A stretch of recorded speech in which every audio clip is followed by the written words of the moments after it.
Abra sua Bíblia lá no livro de João, capítulo 14.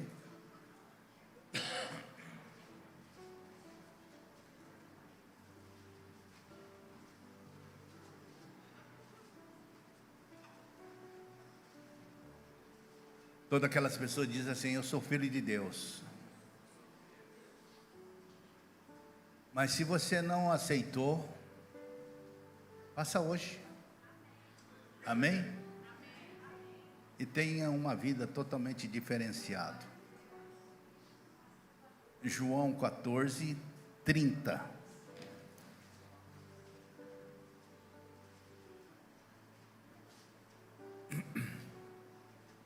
Olha o que Jesus estava dizendo: já não falarei muito convosco, porque aí vem o príncipe. Quem que é esse príncipe? É o gênio do mal, o governador do mundo. E ele nada tem em mim. Fala assim: e ele não tem nada em comum comigo. Não há nada em mim que pertença a ele. E ele não tem nenhum poder sobre mim. Amém, igreja? Amém. Satanás não tem poder sobre nossas vidas. Amém. Agora abre lá em Isaías 53, 7. Isaías 53, 7. E diz assim: ele foi oprimido e humilhado, mas não abriu a boca. Como cordeiro foi levado ao matadouro, e como ovelha muda perante os seus tosquiadores, ele não abriu a boca. Amém? Querido Deus, amado Pai que está no céu, graças te damos ao Deus por mais este momento. Por mais este momento de estarmos aqui na tua casa para louvar e bendizer e exaltar o teu nome. A ti seja dado toda a honra, toda a glória, todo o louvor e toda a adoração. Obrigado, Santo Espírito Santo de Deus, pela tua doce presença. E agora, no raio de 10 quilômetros, neutraliza toda ação contrária, toda ação inimiga contra este local. O Deus, é minha oração, crendo que a palavra irá de encontro com cada vida, em nome de Jesus. Amém. Gustavo, pode deixar aceso aí atrás. Amém. Glória a Deus. Eu quero dizer uma coisa aqui para vocês nessa noite, meus amados irmãos. Vocês sabiam que um dos momentos mais difíceis para disciplinar a nossa mente, a nossa língua, o nosso humor, as nossas atitudes, é durante uma tempestade? Você sabia disso? Sabe por quê? Porque nessa prova, Deus vai estar testando a nossa fé. Deus vai estar testando a nossa fé. É por isso que nós devemos aprender como devemos comportar quando a tempestade vier sobre as nossas vidas. Muitas vezes nós não compreendemos esse versículo de João 14, 30 e também esse Isaías 53, 7 que acabamos de ler. Aí o que quer nos ensinar? Até que o Espírito Santo do Senhor me revelou que essas situações se relacionam com a nossa língua. A nossa língua. Quando Jesus estava experimentando a mais intensa pressão, ele decidiu que seria sábio não abrir a boca. É por isso que nós lemos que ele foi ao matadouro e não abriu a sua boca. Não abriu a sua boca. Sabe por quê? Eu creio porque a humanidade, irmãos, em sua humanidade, Jesus, eu creio que ele tem sido tentado para fazer a mesma coisa que eu e você nós costumamos fazer. Ou seja, duvidar, questionar, murmurar, dizer alguma coisa negativa. Por quê? Porque o Senhor Jesus, ele tinha duas nacionalidades, duas naturezas, melhor dizendo, a divina e a humana. Ele era 100% homem e 100% Deus. E como todo ser humano, irmãos, Ele foi tentado em todas as coisas, mas uma coisa ele não fez: ele não pecou. Ele não pecou. Quando o Senhor Jesus, ele entendeu esta situação nas quais poderia ser tentado e dizer coisas infrutíferas, ele propositadamente decidiu não falar nada.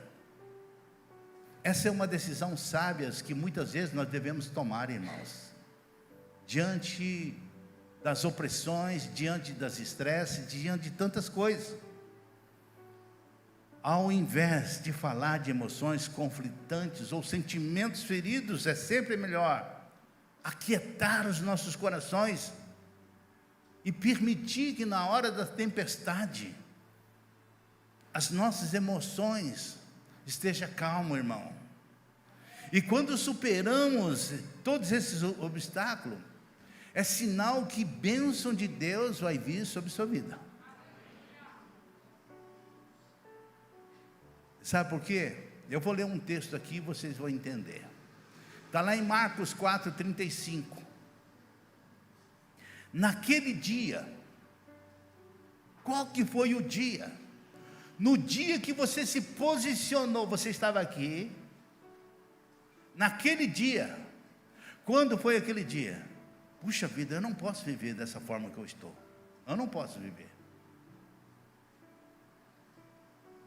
Então o que eu vou fazer? Eu vou passar para a outra margem. Olha só. Sendo já tarde, disse: passemos para outra margem. Sabe o que isso quer dizer? Quer dizer que quando você estava vivendo uma situação que nada dava certo, Jesus diz assim: chegou a hora de você ser aprovado. Ou você vai agora, ou você vai se ferrar. É sempre emocionante quando o Senhor Jesus diz assim: vamos fazer uma coisa nova agora. Deixa as coisas velhas. Esquece esse trem aí para trás. Vamos fazer coisa boa. Para mim essa frase, passemos para outra margem, irmão, equivale a dizer: a promoção está chegando na tua vida. A promoção está chegando na tua vida.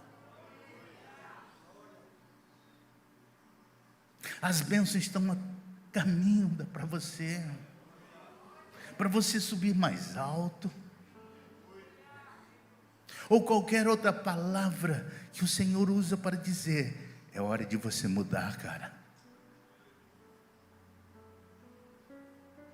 É hora de você mudar. Eu tenho certeza, irmãos, que os discípulos estavam animados para ver o que ia acontecer do outro lado. Estavam animados. Estavam dizendo: meu Deus, o que vai acontecer, hein? O que eles não estavam prevendo, irmãos,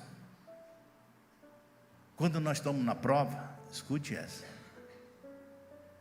vai levantar uma tempestade grande. Vai levantar. Por isso eu falo, fé é quando nós estamos lá no meio. A fé é quando nós estamos lá no meio. Lá em Marcos 4, 37 a 38, diz assim: ora, levantou-se grande temporal de vento, como um furacão lá, e as ondas se arremessavam contra o barco, de modo que o mesmo já estava enchendo de água. E Jesus estava na popa dormindo, sobre um travesseiro. E eles despertaram e disseram: mestre, não importa que nós pereçamos. Não era uma pergunta, era um questionamento. O senhor não está vendo que a coisa está ficando feia? Você quer que a gente morra? Irmãos, eu lembrei lá no Japão, né? Quando fui tirar a carteira de motorista, no começo é show de bola, mas quando a gente está no trajeto, aquele camarada fica anotando: ah, você avançou 10 centímetros, 15 centímetros, já está reprovado. Misericórdia. É igual o discípulo, no começo, irmão, estava tudo beleza. Eu quero falar uma coisa para vocês: Deus frequentemente vai nos chamar para um novo destino. destino que você vai pegar agora é novo. E quase sempre, Ele não deixa saber o que vai acontecer no caminho. Ele não vai falar, ó, vai acontecer isso, vai acontecer aquilo, não. Você vai ter que estar preparado.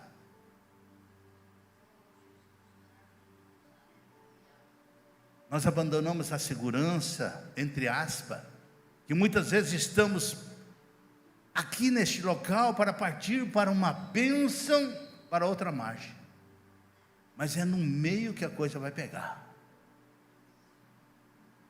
O meio geralmente é um lugar de teste. Você está preparado, irmãos? Quem está preparado aqui?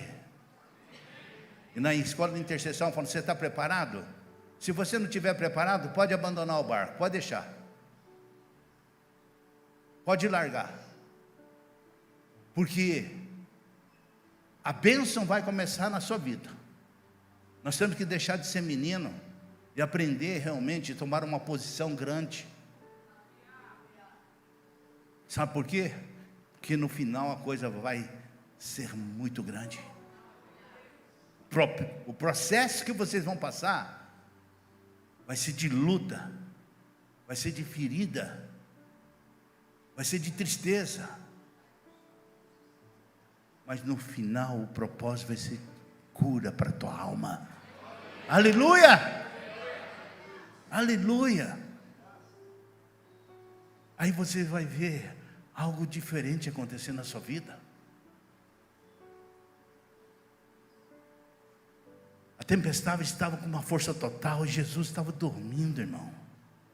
Será que isso soa familiar para você? Quero fazer algumas perguntas para você. Você já passou por momentos em que você estava afundando rapidamente e Jesus estava dormindo? Você orou e você disse, puxa vida, Deus não está me ouvindo. Será que Ele esqueceu o celular? Ou Ele deixou no modo avião? Você passou tempo com Ele, tentou sentir a sua presença e ainda você não sentiu nada. Muitas vezes nós buscamos uma resposta e apesar de ter lutado tanto contra o vento, contra as ondas, tempestade, começa a ficar mais violenta. E muitas vezes as pessoas ficam sem saber o que fazer. Às vezes nós referimos às estações como a meia-noite ou a noite negra da alma. A tempestade na qual os discípulos se encontravam não era uma chuvinha de abril ou uma inofensiva tempestade de verão, não, irmãos, mas era um furacão mesmo, furacão. As ondas estavam indo e vindo calmamente, não estavam, mas eles chicoteavam, o barco estava enchendo de água, e muitas vezes nós somos assim, ficamos assim, e começamos a dizer, meu Deus do céu, será que essa tempestade que eu estou vivendo hoje não vai acabar? Só isso seria suficiente para ficar assustado, irmãos. É nesse momento, quando o barco parece que vai afundar conosco, devemos usar a nossa fé. Nós podemos falar ou ler sobre fé. Falar ou ler sobre fé. Ou talvez até ouvir sermões sobre fé. Cantar música sobre fé. Mas é na tempestade que você deve usar. Falar é fácil, mas na tempestade você vai ter que usar a fé. Pois é nessa hora que nós vamos descobrir quanta fé você realmente tem. A fé é como um músculo, ela se torna mais forte na medida que nós usamos, quando nós falamos dela. Cada tempestade que nós começarmos a enfrentar, vai capacitar cada dia mais a lidar com a situação a qual nós estamos inseridos. Sabe por quê? Porque quando você começar a conquistar aquilo que Deus tem proposto na tua vida, você vai ser um grande navegador. e as tempestades não vai te perturbar mais. Você vai dizer: eu passei por isso. Porque quando nós passamos novamente pela tempestade, sabemos como vai terminar. Vai terminar tudo legal. Aí você vai olhar para trás e falar assim: rapaz do céu, que luta, hein? Que luta, hein? Meu Deus, eu nunca pensei que iria acabar. Mas Paulo, ele diz lá em Romanos 8,37, de acordo com a Bíblia, somos mais do que vencedores, irmãos. Diga lá para o teu irmão: nós somos mais que vencedores. Para mim isso significa, irmãos, que sabemos que venceremos antes da batalha começar. Quando você estiver preparado, quando você estiver focado, quando você realmente começar a dizer: meu Deus, eu entrei nessa, mas eu vou até o fim. Fala para o teu irmão: você vai chegar até o fim, meu irmão? Você vai chegar até o fim, meu irmão? Para que você chegue lá no alvo, você vai ter que enfrentar a tempestade. Fala assim: você vai enfrentar. Não vai pensar que vai ser desse jeito que você está pensando, não. Você vai enfrentar. Então, se você começou, vai até o fim. Senão você cai fora agora. Cai fora agora.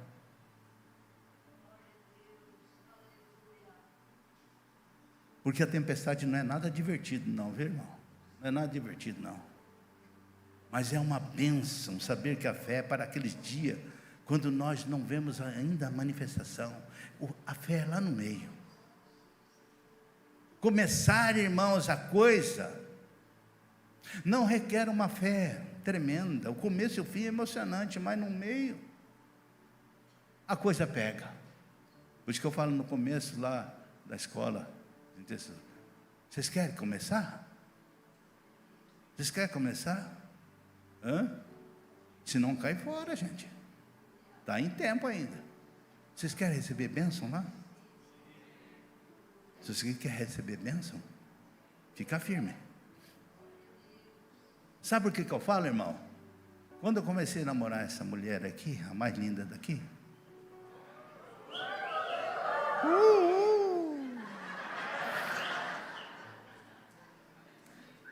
para impressionar, a minha esposa, ela é sacudida.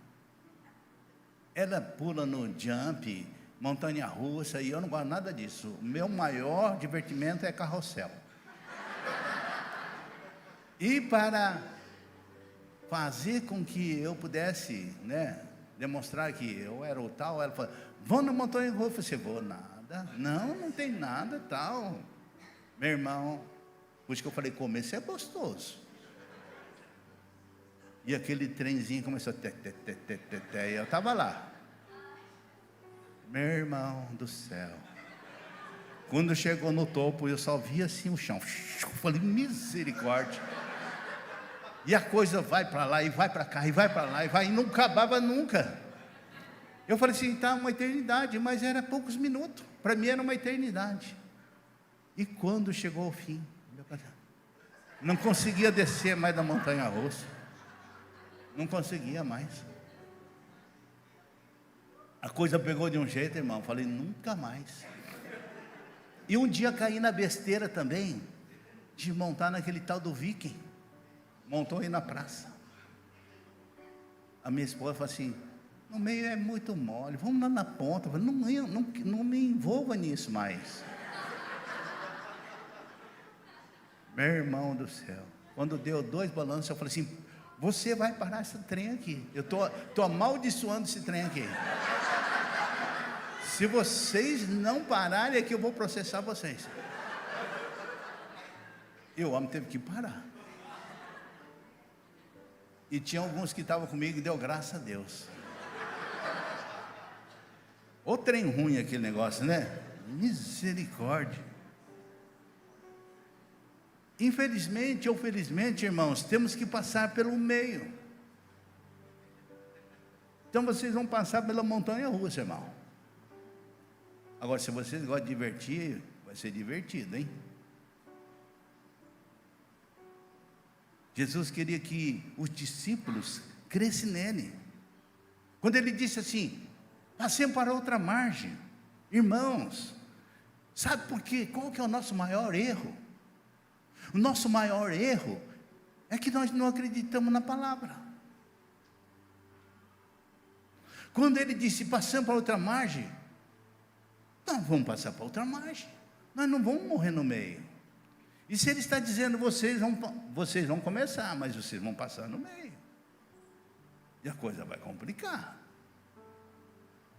Ele está te avisando. Assim como eu e você, irmãos, os discípulos ficaram com medo. Então os discípulos não estão de acusação. Começar a dizer: mestre, não te importa que nós vamos morrer aqui?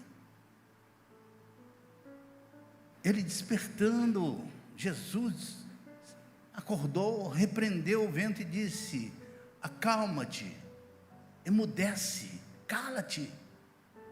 E o vento lá se aquietou, relaxou e fez imediatamente uma grande bonança, uma paz perfeita. E aí ele disse: por que sois tímidos? Como é que não tendes fé? Como que vocês não têm nenhuma confiança? Irmãos, Jesus, ele acalmou a tempestade, mas ele repreendeu os discípulos. Você não estava querendo vir? Você não estava querendo atravessar? Por que Jesus fez isso, irmãos? Porque é vital para o nosso futuro que cresçamos na fé, confiamos em Deus. Nós temos que deixar de ser menino, como Paulo falou: quando eu era menino, falava como menino, agia como menino, mas agora eu não sou mais menino. Os discípulos tentaram administrar a tempestade utilizando conhecimento humano. Entretanto, não é nem pelas nossas forças, sim de Deus, que nós conseguiremos vencer a tempestade. Se você, pelas tuas forças, tentar exterminar tudo aquilo que você está passando, você não vai conseguir. Mas você tem que chegar: Deus, eu estou aqui nessa tempestade, eu sei que o Senhor está aqui comigo também, e eu vou ser mais do que vencedor, em nome de Jesus. É por isso que o Senhor corrigiu eles, para que eles aprendessem a crer e confiar nele. Pergunta lá para o teu irmão: você crê e confia no Senhor Jesus? Você crê e confia no Senhor Jesus? Uma das coisas que nós devemos fazer, irmãos, é a resposta que nós vamos dar na tempestade. Porque muitas vezes, quando começa a acontecer uma tempestade na nossa vida, o que é que as pessoas fazem? Começam a murmurar: ai meu Deus do céu, não sei por que eu estou passando tudo isso. Dizendo: eu sou justo, eu sou um servo de Deus, sou aquela pessoa que tem o compromisso verdadeiro com o Senhor, sou um dizimista fiel, sou um pregador da palavra de Deus. Deus não está perguntando isso para você se você é ou deixou de fazer. Você tem que confiar e crer nele. Sabe qual que é o problema das pessoas quando começa a passar a tempestade? Ficar com o tititi para lá e tititi para cá. Deus está dizendo: cresça, cresça. O povo de Corinto, ele tinha todos os dons, mas era carnal. É por isso que Paulo foi lá doutrinar aquele povo coríntios. Vocês podem ter dom de tudo, mas vocês são criança, e eu não posso chamar a tua atenção. 1 Coríntios 3:1 diz assim: não vos pude falar como espiritual, mas sim como carnal, porque vocês ainda precisam de leite, gente. Está de brincadeira? Está de brincadeira? Quando que vocês vão crescer? Quando vocês vão crescer?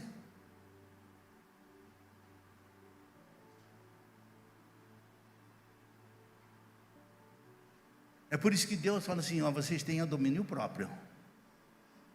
Domínio próprio.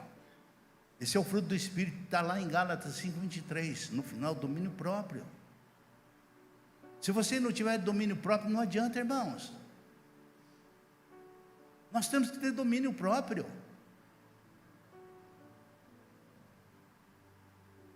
Mas em que nós devemos ter domínio próprio? Aquilo que nós começamos desde o começo, sabe? A língua. A pior coisa, o menor órgão, mas é difícil de domar. Difícil. Sem a ajuda de Deus, nós não vamos conseguir.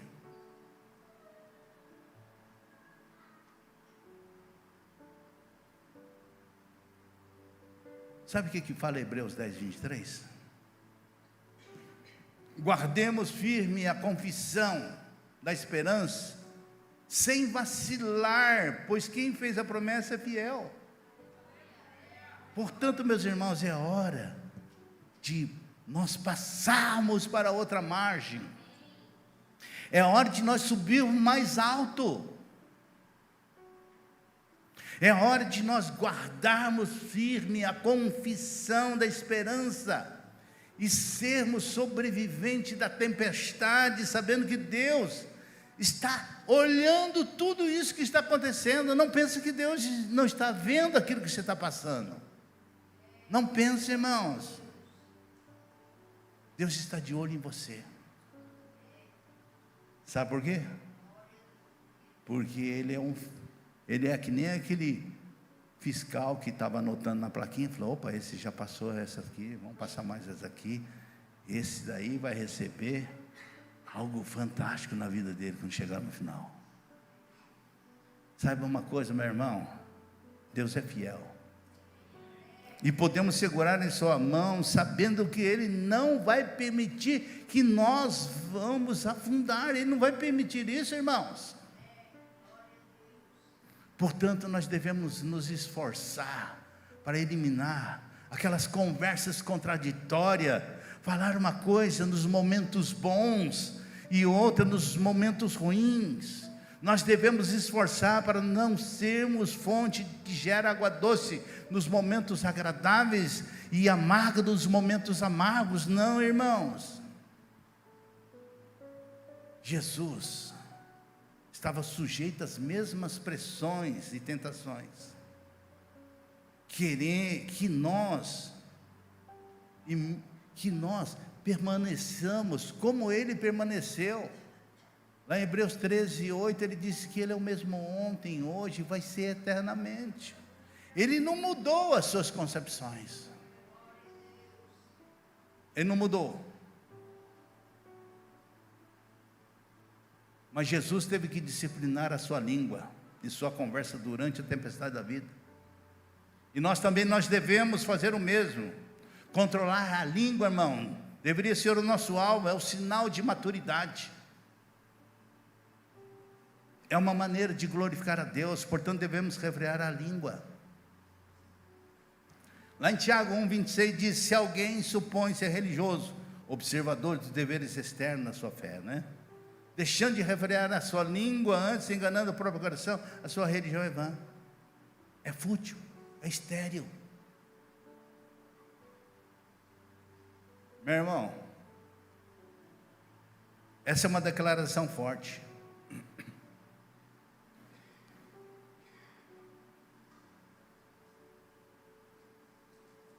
Portanto, nós podemos fazer todo tipo de boas obras, por convicções religiosas, mas se nós não refrearmos a nossa língua, não terá valor algum. No meio da tempestade da vida, se nós não refrearmos a nossa língua, irmãos, jamais vamos experimentar a libertação. O Espírito Santo de Deus será o nosso cabresto, se aceitarmos a sua orientação e direção. Portanto, nós devemos colocar freio na nossa boca. Lá em Tiago 3, 4, 5, Diz: ora, se pomos freio na boca do cavalo para nos obedecerem, também lhe dirigimos o corpo inteiro. Observai igualmente os navios, que sendo tão grandes e batidos de rijos ventos, por um pouquíssimo leme, são dirigidos para onde queira o impulso do timoneiro. Assim também a língua, pequeno homem se gaba de grandes coisas. Vede como fagulha põe em brasa tão grande selva. Esse versículo indica que a língua direciona a nossa vida. A língua é um pequenino membro do nosso corpo, mas faz um estrago violento. É por isso que tinha uma irmã, quando foi batizar, ela colocou a língua para fora. Guarda a língua, irmã. Falei: não, eu tenho que batizar minha língua também. É terrível. Terrível. E eu falo assim que os homens falam 20 mil palavras por dia. A mulher o dobro. Se der um telefone, um caderninho, complicou. Ninguém fala nada, né? Irmão,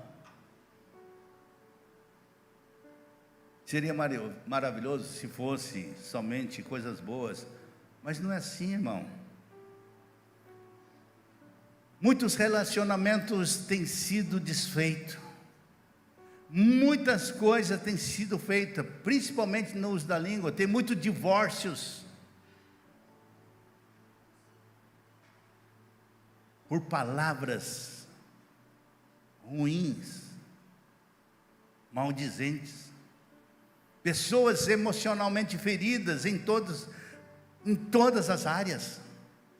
Aquelas pessoas que já atingiram um certo nível de idade estão feridas porque foram feridas quando era criança. As pessoas dizem: ah, você não vai ser nada na vida, não.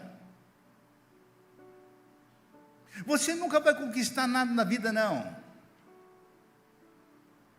E as pessoas ficam com aquele espírito de rejeição, aquela maldição que foi lançada na vida. Porque nós bem sabemos que a palavra do Senhor diz em Provérbios 18, 21, que a vida e a morte estão no poder da palavra. Se você realmente utiliza de uma forma excelente, você vai fazer com que as pessoas cresçam. Mas se você utilizar de uma forma errada, você vai matar uma pessoa. Você vai matar uma pessoa. É por isso que quando o freio é colocado na boca de um cavalo, você pode direcionar.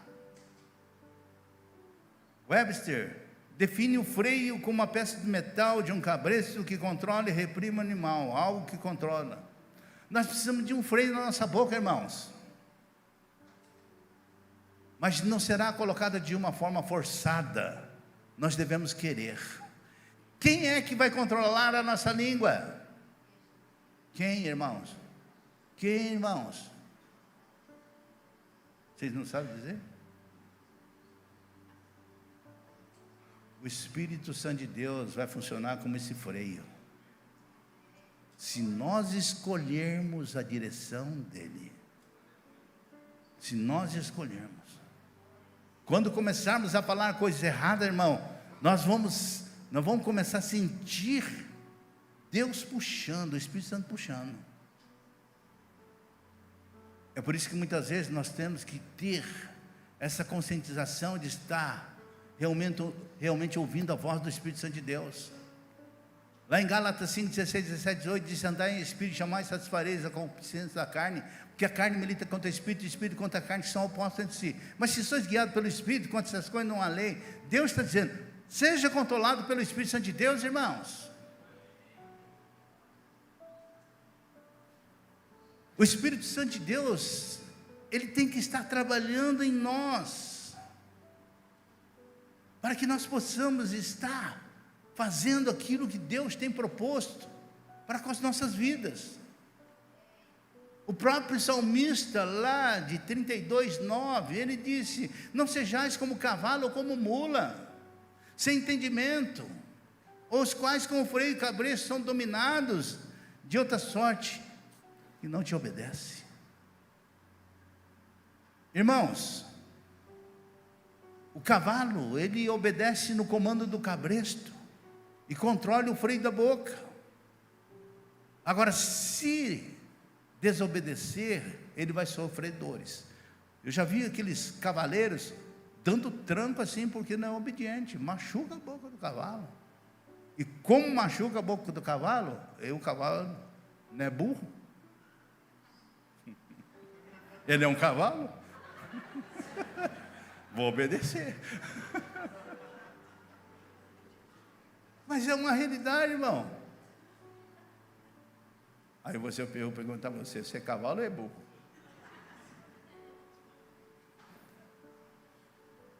O nosso relacionamento com o Espírito Santo é da mesma forma, irmão. Ele te corrige. Ele te dá um tranco. Se você não obedecer, a coisa vai complicar. A coisa vai complicar, irmão. É por isso que o Espírito Santo de Deus tem que ser o freio e o cabresto da nossa boca.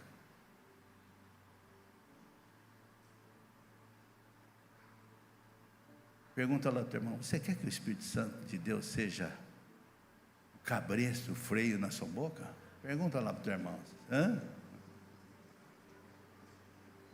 Porque se nós obedecermos a Ele, se nós obedecermos ao Espírito Santo de Deus, nós vamos chegar no lugar certo, irmão. Sabia disso? É tão simples. Se você obedecer a Ele, é tão simples, você vai chegar na outra margem de uma forma excelente. É só você obedecer, irmãos. Eu falo que na gramática de português é A, B, C, D. De Deus é obedecer. Obedeça. Obedeça, irmão. Em tempo de prova, a língua parece ter vontade própria, não é verdade? Muitas vezes sentimos que a nossa língua tem um motor que alguém vai ligar, quanto menos a gente espera. Puxa vida, eu não queria fazer isso, mas de repente está começando, dá uma coceira na língua, né? Começa a falar, coisa que não deve fazer.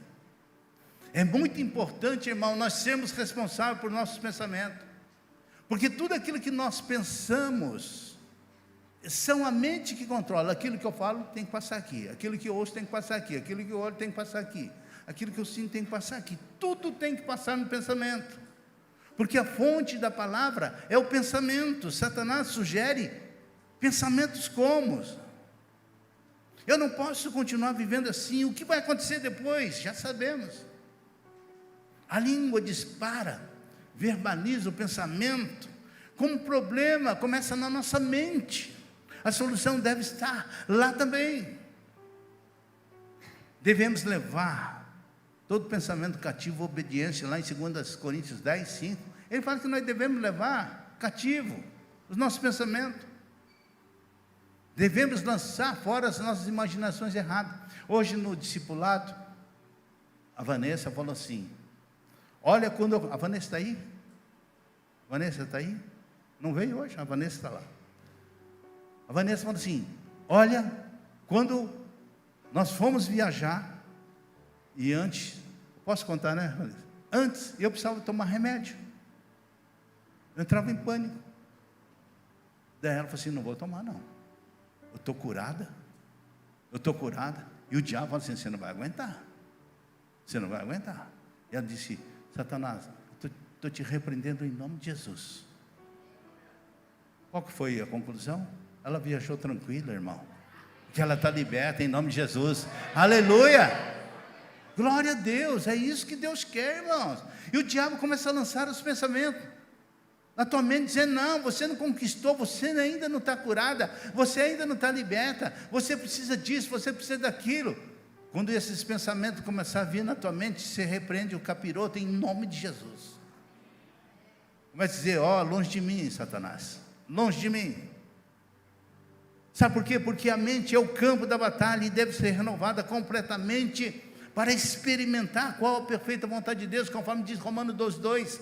E não vos conformeis com esse século, mas transformai pela renovação da vossa mente, para que possais entender qual a perfeita e agradável vontade de Deus. Deus está dizendo, mude, transforme. Não queira mais conviver com aquilo que muitas vezes o inimigo tem colocado na tua vida. Mude. A boca nunca será controlada, menos que a mente seja controlada.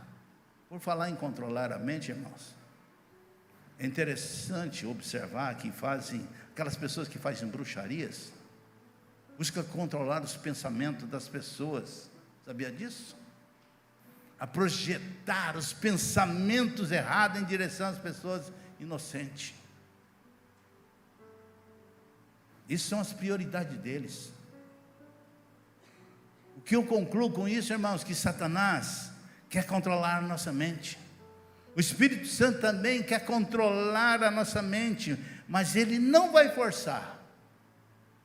Se você não der o comando dizendo: Espírito Santo, controle a minha mente. Sabe por quê? Porque o Espírito Santo é gentleman. Se você não disser: Espírito, vem sobre a minha vida, vem sobre a minha vida, vem sobre o meu lar, vem sobre o meu casamento, vem sobre o meu filho. Se você não chamar, ele não vem. Ele não vem. É por isso que nós devemos escolher, irmãos, lançar fora o pensamento errado, e pensar em alguma coisa que vai produzir algo novo, bom fruto. Como nós somos instruídos lá em Filipenses 4:8. Finalmente, irmãos, o que é verdadeiro, tudo aquilo que é respeitável, tudo aquilo que é justo, tudo aquilo que é puro, tudo aquilo que é amável, tudo aquilo de boa fama, se alguma virtude há, se algum louvor existe, que isso ocupe o meu pensamento. Tudo isso ocupe o meu pensamento. Lá no Salmo 19:14, o salmista diz: as palavras dos meus lábios e o meditar do meu coração seja agradável na tua presença. Senhor, rocha minha, redentor meu. Observe que ele menciona a boca e a mente. Boca e a mente. Sabe por quê? Porque eles trabalham juntos. Trabalham juntos. Eu acho que algumas pessoas tentam controlar a língua, mas não fazem nada sobre os pensamentos. Aí eu quero controlar a minha língua, mas não está mandando o comando para o pensamento. Sabia disso? É como arrancar. Você já, no teu quintal já teve tiririca, irmão? Alguém já teve tiririca? Misericórdia, tem até hoje, né? Só o sangue do cordeiro. Tiririca você arranca para lá, daqui a pouco nasce de novo. Tem que arrancar a batata. Arrancar a batata da tiririca, né? É por isso que, se nós não dermos comando ao nosso cérebro, só fala assim: eu vou controlar a minha língua. Controla nada, irmão. É por isso que eu falo mais uma coisa, irmão. Eu creio que não tem ninguém aqui que fala palavrão, mas eu sei que tem. Isso é demoníaco. Sabia disso? Isso é demoníaco. Como que pode jorrar bênçãos e maldição? Leia Tiago 3, viu, irmãos? Leia Tiago 3.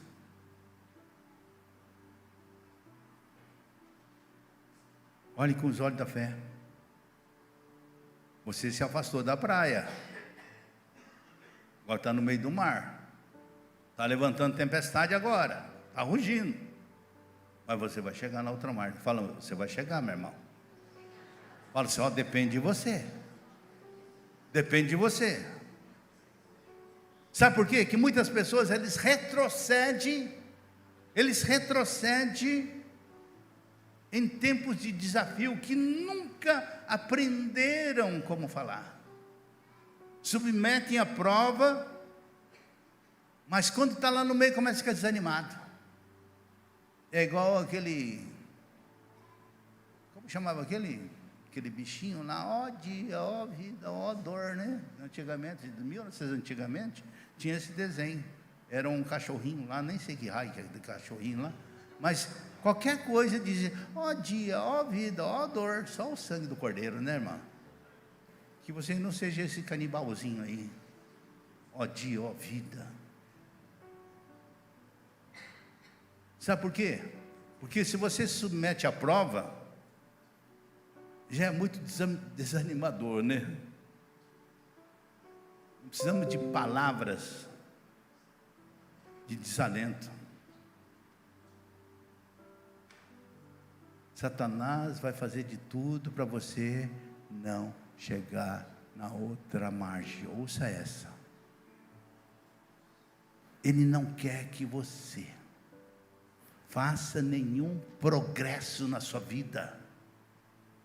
Ele quer que você volte por onde você veio. Infelizmente, muitas pessoas estão retrocedendo no meio da tribulação, no meio das provações. Mas Tiago 1:2, ele disse: meus irmãos, tende por motivo de muita alegria por passar de várias provações, porque uma vez confirmada produz perseverança. Está dizendo, sorria nessa prova, porque eu vou estar lá para te receber de braços abertos. E lá em João 16:33, ele diz: essas coisas vos escrevi para que tenhais paz em mim. No mundo tereis aflição, mas você tenha bom ânimo, eu venci o mundo. Jesus venceu por você.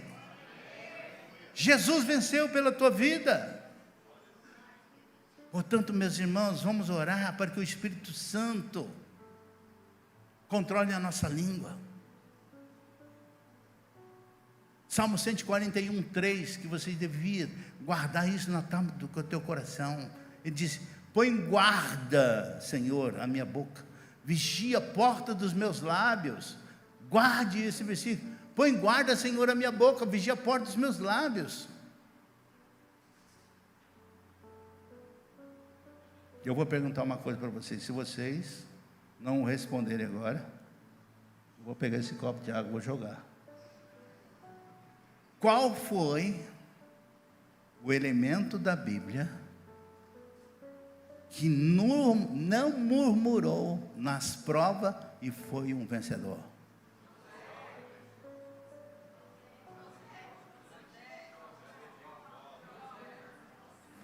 Vou perguntar de novo. Alguns falou e outros já não falaram. Qual foi o elemento que passou todas as provas que ele foi um vencedor? Quem está falando outras coisas lá? É José, meu irmão. Leia a Bíblia. Começa lá de Gênesis 37. De Gênesis 37 em diante, só vai dar José. Só vai dar José. Quando os irmãos dele jogaram ele na cisterna, ele abriu a boca. Quando foi vendido para os ismaelitas, ele abriu a boca. Quando chegou lá na casa de Potifar, e a mulher queria seduzir, ele abriu a boca. Ou mesmo falando assim: ei, Potifar, meus irmãos são sacanagem que fizeram comigo. Me venderam, estou aqui na tua casa. Ele falou isso. E quando a mulher de Potifar queria seduzir ele, falou assim: ei, Potifar, você tem uma mulher aí que... Ele não falou nada. E quando Potifar lançou na prisão, ele chegou lá para o carcereiro e falou assim: puxa vida, eu não fiz nada com aquela mulher, me jogaram aqui dentro. Ele falou alguma coisa. E quando ele foi lá, revelou os sonhos do copeiro e do padeiro. A única coisa que ele pediu, para quem? Para quem? Para quem? Copeiro, gente, vamos ler a Bíblia. Copeiro. Falou: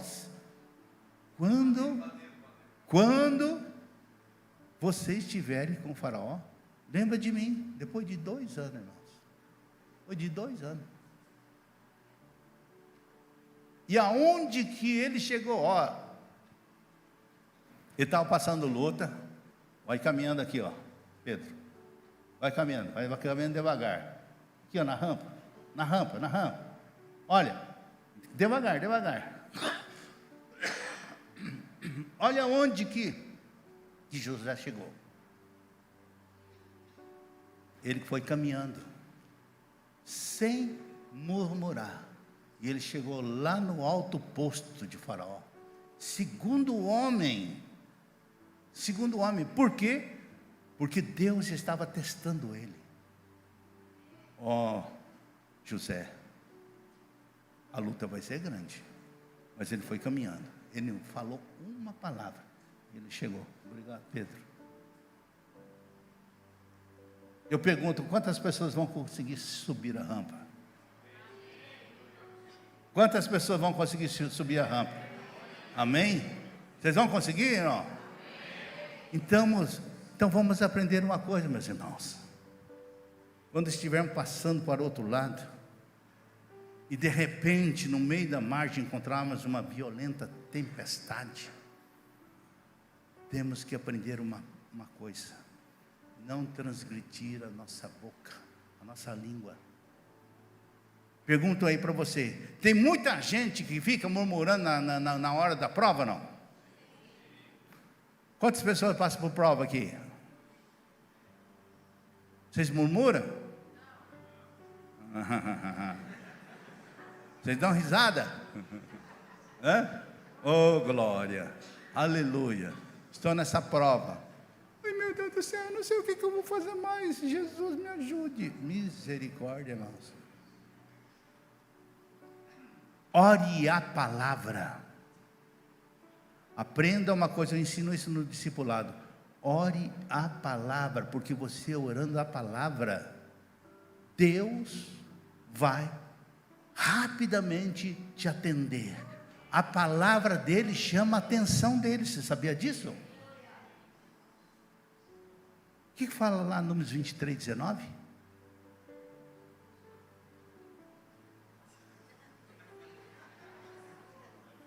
Deus não é um homem para que minta, nem um filho do homem para que se arrependa. Porventura, tudo aquilo que ele tem dito não vai cumprir? Ele vai cumprir ou não vai? Sim ou não, irmãos? Sim ou não, irmãos? Sim. Então nós devemos ter isso, irmãos. Quando você ora a palavra dele, você vai dizer: Senhor, o Senhor não é homem que vai ficar mentindo. Aquilo que o Senhor disse que vai cumprir, o Senhor vai cumprir. Um dia, irmãos, sabe o que eu fiz? Eu fui convidado para pregar no Chile. E aí, tinha convidado o irmão, um pastor. Falei: pastor, o senhor vai comigo, se eu empresto teu carro, eu pago toda a despesa. Quando chegou no dia, falei assim: vamos, pastor? Aonde? Falei: como aonde? O Chile, velho. Não tinha combinado? Você ia com o teu carro? Mas eu vendi o carro semana passada. Falei: misericórdia. Misericórdia. Aí eu falei assim, liguei para lá o pastor, falei: pastor, infelizmente eu não vou poder estar aí. Ele falou assim: o negócio é o seguinte, você não pode fazer comigo isso aí, pastor. As pessoas vão me chamar de mentiroso. Eu já fiz propaganda aqui, dizendo que você estaria aqui. E se o senhor fizer isso aí, o senhor vai estar desmoralizando a nossa igreja. Sabe o que eu falei? Deus, Jesus, não é o meu nome que vai para o buraco, é o teu. O senhor não é mentiroso, o senhor disse que estaria me levando lá, então eu creio no senhor. E eu e a minha esposa entramos na luta, porque era depois de 3 dias que era o negócio lá. Começamos a orar, irmãos, começamos a orar.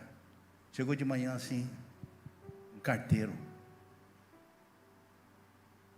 uma carta registrada. Abrimos, tinha um cheque, que o irmão, que naquela época nós vendíamos sapatilha, o irmão que ficou devendo uns 2 anos, ele pediu: perdão, pastor, eu não paguei, mas eu estou te pagando agora, com juros e correção monetária. Quando eu olhei o cheque assim, falei: glória a Deus. Corri lá para Maringá, cheguei assim, disse assim: tem passagem para o Chile? Ele falou assim: você fez reserva? Eu falei: meu pai fez, tem 2 lugares aí, olha aí. Eu falei: quem é que é teu pai? Eu falei: eu não posso dizer. Mas ele está reservou. Eu falei: tem 2 lugares aqui. Eu falei assim: pois é, são nossos. No dia seguinte, irmão, nós estávamos entrando na igreja. Aleluia. Deus é Deus, irmão. Deus, quando promete, Ele cumpre, irmãos. É por isso que neste momento, eu quero que vocês fechem os seus olhos e façam uma oração comigo agora. Uma oração de compromisso comigo agora, para que o Espírito Santo de Deus controle a nossa língua. Repete assim comigo: Senhor Jesus, oro para que Tu me ajudes a desenvolver uma sensibilidade ao Espírito Santo sobre toda a minha maneira de conversar. Não quero ser teimoso, como um cavalo ou mula, que só obedece ao toque do cabresto ou freio. Quero me mover em Tua direção, apenas com um leve toque Seu, durante a tempestade da vida, enquanto estiver passando para outra margem. Peço a Tua ajuda, Senhor. Preciso sempre da Tua ajuda. Mas nesses períodos, são períodos de tentação. Então coloque guarda nos meus lábios, e que todas as palavras da minha boca seja aceitável diante de Ti, ó Senhor, minha força, meu Redentor. Em nome de Jesus, eu oro e agradeço.